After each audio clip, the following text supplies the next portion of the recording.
कुछ कहानियाँ इतनी रंगीन होती हैं कि जवानी में भी आग लगा देती हैं। कुछ कहानियाँ तो इतनी ज्यादा गर्म होती हैं कि वो बुढ़ापे में भी झुलसा देती हैं। हमारी आज की कहानी भी इतनी गर्म है कि वो आपके पसीने निकाल देगी। पूरी कहानी देखने के लिए वीडियो को आखिर तक जरूर देखें।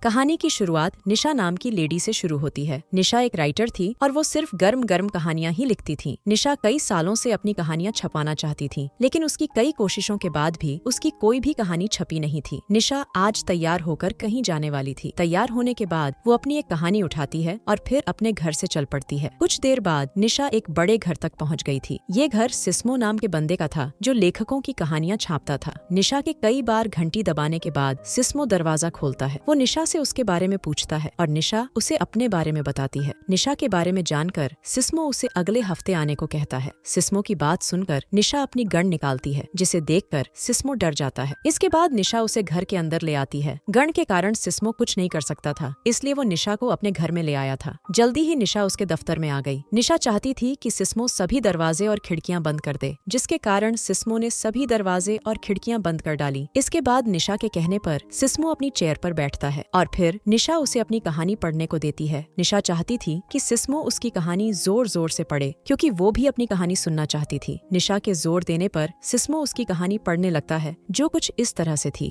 निशा की कहानी रोज नाम की लड़की से शुरू होती है, जो काम के सिलसिले में एक बड़े शहर आई थी। रोज एक टैक्सी में बैठी थी। रोज पहली बार बड़े शहर में आई थी, इसलिए उसे सब कुछ नया नया सा लग रहा था। थोड़ी ही देर बाद रोज एक मोटल में पहुंच गई। रोज को यहाँ नौकरी मिली थी, इसलिए वो यहाँ काम करने आई थी। रिसेप्शन पर जब रोज को कोई नहीं मिलता तो वो मोटल में टहलने लगती है। टहलते टहलते वो मोटल की मालकिन के कमरे तक पहुंच जाती है और उसे देखते ही पीछे रुक जाती है। मोटल की खूबसूरत मालकिन का नाम सोफी था और उसके बड़े बड़े तरबूज उसकी खूबसूरती में चार चांद लगा रहे थे। रोज भी उसकी खूबसूरती देखकर हैरान हो गई थी, इसलिए वो पीछे ही रुककर उसे देखने लगी थी। सोफी तैयार हो रही थी। तैयार होते होते वो रोज को देख लेती है। रोज को देखते ही वो उसे पहचान लेती है कि वो यहाँ काम करने आई है। वो रोज का हालचाल पूछकर उसे रिसेप्शन पर लाती है और वहाँ उनकी मुलाकात मेसन नाम के बंदे से होती है। मेसन अक्सर ही यहाँ आता रहता था, क्योंकि उसका घर दूसरे शहर में था। वो एक डांस मास्टर था। उसे जब भी इस शहर में काम पड़ता था तो वो यहीं आकर रुकता था। वो रोज को अपने बारे में बताकर आराम करने चला जाता है, जिसके बाद सोफी रोज को मोटल दिखाने लग जाती है। सोफी रोज को सब बताती है कि मोटल में कैसे कैसे लोग आते हैं और तुम उनका कैसे कैसे ख्याल रख सकती हो। रोज यहाँ रिसेप्शन का काम संभालने वाली थी, इसलिए सोफी उसे पूरा मोटल दिखा रही थी। रोज को मोटल दिखाते दिखाते दोनों एक कमरे में पहुंच जाती हैं। कमरे में सितारा नाम की लड़की छुपकर कुछ देख रही थी। उसकी हरकत देखकर सोफी उसे डांटती है, जिसके बाद सितारा सीढ़ी से उतर जाती है। सितारा सीढ़ी पर चढ़कर साथ वाले कमरे में देख रही थी, इसलिए सोफी ने उसे डांटा था। वैसे सितारा सोफी की छोटी बहन थी और वो मोटल में खाने पीने का इंतजाम करती थी। सोफी उसे रसोई में जाने को कहती है। उसके जाते ही सोफी रोज को वो दिखाना चाहती थी, जो सितारा छुपकर देख रही थी। जल्दी ही दोनों सीढ़ी पर चढ़ती हैं और फिर रोशनदान की मदद से साथ वाले कमरे में देखने लगती है। साथ वाले कमरे में वोंग नाम का बंदा रहता था। वो इस वक्त कसरत कर रहा था और उसका शरीर देखकर रोज गर्म हो गई थी। सोफी रोज को बताती है कि वोंग कई सालों से इसी मोटल में रह रहा है। वो अपने कमरे से कम ही बाहर निकलता है और पूरा दिन कमरे में ही कसरत करता रहता है। वोंग के बारे में बताकर सोफी मोटल के कपड़े ठीक करने लगी। सोफी चाहती थी कि रोज नहाकर फ्रेश हो जाए और उसकी बात मानकर रोज नहाने लग जाती है। नहाने के बाद रोज सोफी को ढूंढने लगी, क्योंकि उसे अपने कपड़े नहीं मिल रहे थे। सोफी को ढूंढते ढूंढते रोज उसी कमरे में आ जाती है, जिसके साथ ही वोंग का कमरा था। कमरे में रोशनदान देखकर रोज गर्म होने लगी। कमरे में सीढ़ी नजर नहीं आ रही थी, इसलिए रोज एक चेयर उठाती है और उसकी मदद से अलमारी पर चढ़ जाती है। अलमारी के पास रोशनदान था और रोज रोशनदान के पार देखने लगती है। वो देखती है कि वोंग के कमरे में सोफी भी थी और वो वोंग के शरीर की मालिश कर रही थी। रोज के देखते ही देखते वोंग सोफी को पकड़कर उसकी गुफा में धमाके करने लगा। दोनों को मजे करते देख रोज भी गर्म हो गई थी। इसी बीच सितारा भी कमरे में आ जाती है और वो रोज को नीचे आने को कहती है। उसकी बात मानकर रोज नीचे आ जाती है, जिसके बाद सितारा उसे खाना खिलाने के लिए अपने साथ ले जाती है। जल्दी ही दोनों रसोई में पहुंच जाती है, जिसके बाद सितारा रोज को खाना परोसती है। वैसे सितारा काफी अच्छा खाना बनाती थी और रोज को भी उसका बनाया खाना काफी अच्छा लगा। इसी बीच सोफी भी उनके पास आ जाती है और वो सितारा को दूसरे कमरे का ऑर्डर लेने भेज देती है। उसके जाते ही वो रोज के पास बैठ जाती है और उससे कहती है कि मैं जब वोंग के साथ मजे कर रही थी तब मैंने देख लिया था कि तुम रोशनदान में हो। मुझे पता है कि तुम भी वोंग के साथ धमाके करना चाहती हो। अगर तुम चाहो तो मैं वोंग से बात कर सकती हूँ। उसकी बात सुनकर रोज कुछ नहीं बोलती और इसी बीच रिसेप्शन की घंटी बजती है। दोनों जैसे ही रिसेप्शन पर आती है तो वहाँ कई लड़कियाँ नजर आती हैं जो मोटल में रुकना चाहती थीं। सोफी लड़कियों को कमरा दिखाने लग जाती है जबकि रोज फिर से मोटल में टहलने लग जाती है। टहलते टहलते वो एक ऐसे कमरे में आ जाती है यहाँ काफी ड्रेसेस पड़ी थीं। रोज अपने कपड़े बदलना चाहती थी। वो जैसे ही एक ड्रेस पहनने लगती है तो किसी की आवाज सुनकर अलमारी में छुप जाती है। इस अलमारी में एक गुप्त रास्ता भी था। रोज इसी गुप्त रास्ते से होती होती दूसरी अलमारी में पहुंच जाती है। ये दूसरी अलमारी एक नए कमरे में थी। रोज बाहर निकलकर कमरे में देख ही रही थी कि तभी उसे किसी के कदमों की आहट सुनाई देती है, जिसके बाद वो बेड के नीचे छुप जाती है। जल्दी ही कमरे में एक लड़की और एक लड़का आते हैं। रोज के देखते ही देखते लड़का लड़की के कपड़े उतारने लग जाता है और फिर बेड पर आकर उसकी गुफा में धमाके करने लगता है। ये लड़की रोज की छोटी बहन सितारा थी और वो डांस मास्टर मेसन के साथ मजे कर रही थी। दोनों का चक्कर चल रहा था और दोनों को जब भी मौका मिलता था तो अपना अपना पानी निकाल लेते थे। दोनों को पानी निकालते देख रोज भी गर्म हो गई थी, लेकिन वो चाहकर भी कुछ नहीं कर सकती थी। पानी निकालने के बाद दोनों सो जाते हैं, जिसके बाद रोज बेड से बाहर निकलकर चली जाती है। सिस्मो लगातार निशा की कहानी पढ़ रहा था और इसी बीच घर का फोन बजने लगता है। सिस्मो जैसे ही फोन उठाने लगता है तो निशा उसे रोक देती है। निशा उसे अपनी कहानी आगे पढ़ने को कहती है, लेकिन सिस्मो ऐसा करने से मना कर देता है। वैसे उसे निशा की कहानी बेहद पसंद आ गई थी। वो एक बड़ा सा चेक काटता है और निशा को देकर उसकी कहानी खरीद लेता है। निशा को चेक देकर वो कहता है कि मुझे तुम्हारी कहानी इतनी पसंद आई है कि मैं जल्दी ही इसे छाप दूंगा। उसकी बात सुनकर निशा उसे आगे पढ़ने को कहती है, लेकिन सिस्मो ऐसा करने से मना कर देता है क्योंकि उसे कहीं बाहर जाना था। निशा उसे बताती है कि उसने ये कहानी इसलिए लिखी है ताकि उसे पढ़कर लोग गर्म हो जाएं। मैं चाहती हूँ कि तुम पूरी कहानी पढ़ो ताकि मैं देख सकूं कि मेरी कहानी पढ़कर क्या एक बूढ़ा भी गर्म हो सकता है। उसकी बात सुनकर सिस्मो आगे पढ़ने लगता है, जो कुछ इस तरह से है। निशा की कहानी फिर से शुरू होती है। रात को सोफी के साथ उसके कुछ दोस्त खाना खा रहे थे। इसी बीच रोज भी तैयार होकर उनके पास आती है और सोफी के कहने पर एक चेयर पर बैठ जाती है। सोफी के साथ एक मेजर खाना खा रहा था, एक तलाकशुदा लेडी खाना खा रही थी और इनके साथ डांस मास्टर मेसन भी था। सोफी के पास ही वोंग बैठा था जो पूरा दिन कसरत करता रहता था। ये सभी लोग खाना खा रहे थे और सोफी सभी को ध्यान से देख रही थी। इसी बीच सितारा आकर सभी को खाना परोसती है। उसके जाते ही वोंग रोज का हाथ पकड़कर अपने डंडे पर फेरने लगा। सभी ने वोंग की हरकत देख ली थी, लेकिन कोई कुछ नहीं बोल रहा था। रोज को वोंग की हरकत अच्छी लगी थी और ये चीज सोफी ने भी नोट कर ली थी। इसी बीच लाइट चली जाती है। वोंग पहले कैंडल जलाता है और फिर रोज की तरफ देखकर वहाँ से चला जाता है। जल्दी ही वो अपने कमरे में आ जाता है और रोज भी उसके पीछे पीछे आ जाती है। वोंग उसे पकड़कर एक जगह पर बांधता है और फिर वो साला उसकी गुफा में धमाके करने लगता है। सिस्मो लगातार कहानी पढ़ रहा था और इसी बीच निशा वही कपड़े पहनकर सिस्मो के सामने आती है जो रोज ने उस वक्त पहने थे जब वो शहर में नई नई आई थी। दरअसल निशा की कहानी सच्ची कहानी थी। उसकी कहानी में रोज ने जो किरदार निभाया था वो निशा की जिंदगी पर ही आधारित था। निशा ने मोटल में कुछ साल काम किया था और फिर वो अपने शहर वापस लौट आई थी। उसकी कहानियों में वही किस्से थे जो उसने मोटल में बिताए थे। निशा की ड्रेस देखकर सिस्मो उससे कहता है कि मैं समझ गया हूँ कि तुम्हारी कहानी सच्ची है। तुम्हारी कहानी में जिस ड्रेस का जिक्र है तुमने वही ड्रेस पहन रखी है। इतना कहकर वो साला निशा को चूमने लगता है। निशा भी उसकी हरकत से खुश हो गई थी क्योंकि उसकी कहानी ने एक बूढ़े को भी गर्म कर दिया था और यही चीज वो देखना चाहती थी। निशा सच में गर्म कहानियों की रानी थी। इसी के साथ इस कहानी का यही अंत हो जाता है। हमारी वीडियो देखने के लिए बहुत बहुत धन्यवाद। अगर आप ऐसी ही वीडियोस के दीवाने हैं तो प्लीज मेरे चैनल को जरूर सब्सक्राइब करें। मिलते हैं अगली वीडियो में, तब तक के लिए नमस्कार।